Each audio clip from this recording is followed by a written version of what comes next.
గుణవతి అయిన భార్య దొరుకుట అరుదు. అట్టిది ముత్యముల కంటే అమూల్యమైనది. ఆమె పెనిమిటి ఆమె యందు నమ్మిక ఉంచును.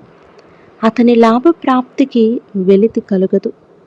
ఆమె తాను బ్రతుకు దినములన్నీయు అతనికి మేలు చేయును గాని కీడేమీయూ చేయదు. ఆమె గొర్రెబొచ్చును అవిసెనారను వెదకును. తన చేతులారా వాటితో పనిచేయును. వర్తకపు ఓడలు దూరం నుండి ఆహారం తెచ్చునట్లు ఆమె దూరం నుండి ఆహారం తెచ్చుకొనును. ఆమె చీకటితోనే లేచి తన ఇంటి వారికి భోజనం సిద్ధపరచును. తన పనికత్తెలకు బెత్తము ఏర్పరచును. ఆమె పొలమును చూచి దాన్ని తీసుకొనును. తాము కూడబెట్టిన ద్రవ్యము పెట్టి ద్రాక్షతోట ఒకటి నాటించును.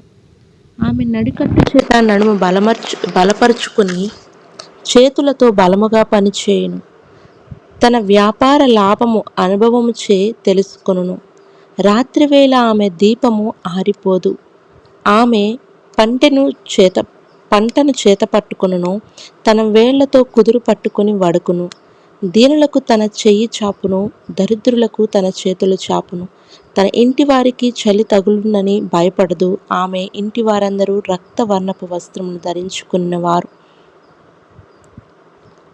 యెహోవా యందు భయభక్తులు కలిగిన స్త్రీ కొనియాడబడును. గౌరుల యొద్ద ఆమె పనులు ఆమెను కొనియాడును. చేసిన పనిని బట్టి అట్టి దానికి ప్రతిఫలమియ్యదగును.